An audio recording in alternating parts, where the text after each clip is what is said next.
नमस्कार, मी अर्चना. आजच्या व्हिडिओमध्ये आपण लहानांपासून ते मोठ्यांपर्यंत सगळ्यांनाच आवडतील अशा 5 मस्त रेसिपी बनवणार आहोत. चला तर मग सुरुवात करूया. तूप चांगलं गरम झालं, त्यात कढीपत्ता चांगला तडतडून दिला, त्यात शेंगदाणे टाकले, शेंगदाणे सुद्धा लालसर रंगावर तळून घेतले. त्यात मखाना टाकला, सर्व व्यवस्थित मिसळून घेतलं. मखाना कुरकुरीत होईपर्यंत भाजून घ्यायचा. हे सर्व करत असताना गॅस मंद आचेवर ठेवायचा म्हणजे मखाने छान कुरकुरीत होतात. मखाने कुरकुरीत झाले ते कसं ओळखायचं? एखादा मखाना घेऊन तो मोडून बघायचा. पटकन मोडला गेला की समजून जायचं मखाने व्यवस्थित कुरकुरीत झाले. गॅस बंद करायचा. त्यात मीठ, चाट मसाला, जिरेपूड, हळद टाकायची. सर्व व्यवस्थित मिसळून घ्यायचं. असा तयार झाला आपला चटपटीत मखाना. आता दुसरी रेसिपी बघूया. 1 चमचा तूप टाकलं, त्यामध्ये मखाना टाकून थोडंसं मीठ टाकलं, व्यवस्थित मिसळून घेतलं आणि मखाने कुरकुरीत होईपर्यंत भाजून घेतले.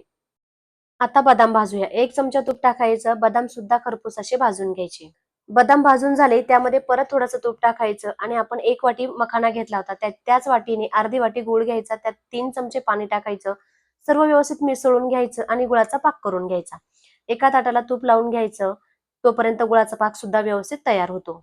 गुळाचा पाक तयार झाला की नाही ते कसं ओळखायचं? एका वाटीमध्ये पाणी घ्यायचं, त्यात पाक टाकायचा. गुळी बनली की समजून जायचं पाक तयार झाला.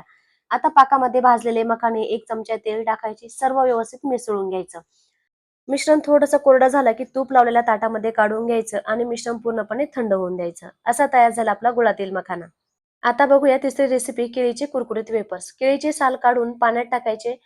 पाण्यात टाकल्यामुळे केळी काळी पडत नाही. पाण्यातून उपसून घ्यायचे आणि कोरड्या कपड्यामध्ये गुंडाळून ठेवायचे. एका वाटीमध्ये मीठ, पाणी, हळद टाकून मिसळून घ्यायचं. तेल चांगलं गरम झालं की केळी किसून घ्यायच्या.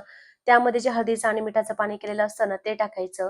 गॅस मंद आचेवर करून केळी व्यवस्थित तळून घ्यायच्या. त्यानंतर उरलेल्या केळी सुद्धा अशाच तळून घ्यायच्या. फक्त हे सर्व करत असताना गॅस मंद आचेवर ठेवा म्हणजे वेफर्स कुरकुरीत होतात. आता बघूया चौथी रेसिपी, प्रोटीन पावडर. 1 चमचा तूप टाकायचं, मखाने कुरकुरीत होईपर्यंत भाजून घ्यायचे. गॅस जर मंद आचेवर ठेवला तर मखाने छान कुरकुरीत होतात. मखाने छान भाजून झाले ते एका ताटात काढून घेतले. त्यानंतर काजू, बदाम, अक्रोड, खारीक, ओट्स, तीळ, मगज बी, जवस हे छान खरपूस भाजून घेतलं.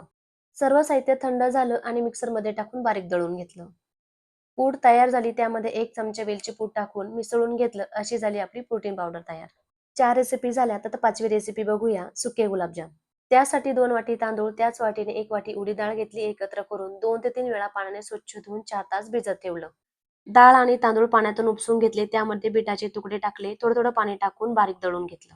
आता पाक करूया. 2 वाटी साखर घेतली. त्याच वाटीने 2 वाटी पाणी घ्यायचं आणि 1 तारी पाक करून घ्यायचा. पाक तयार झाला, गॅस बंद करायचा. लिंबू पिळायचं. लिंबूमुळे पाक एकदम स्वच्छ होतो. झाकण ठेवायचं म्हणजे पाक गरम राहील. आता मिश्रणामध्ये अर्धा-अर्धा चमचा बेकिंग पावडर आणि बेकिंग सोडा टाकायचा. मिसळून घ्यायचं. तेल गरम झाल्यावर छोटे-छोटे गोळे काढायचे. आपण जसे भजी काढतो ना, त्यापेक्षा एकदम छोटे-छोटे काढायचे. छान तळून घ्यायचे. तळून झाल्यानंतर गरम असतानाच पाकामध्ये टाकायचे म्हणजे छान भिजतात. सर्व गुलाबजाम पाकामध्ये भिजवून घ्यायचे. भिजवून झाल्यानंतर एका ताटात काढायचे आणि त्यावरती साखर पेरायची. असे झाले आपले सुके गुलाबजाम तयार. तुम्हाला या व्हिडिओमधील कोणती रेसिपी आवडली नक्की कमेंट करून सांगा. धन्यवाद.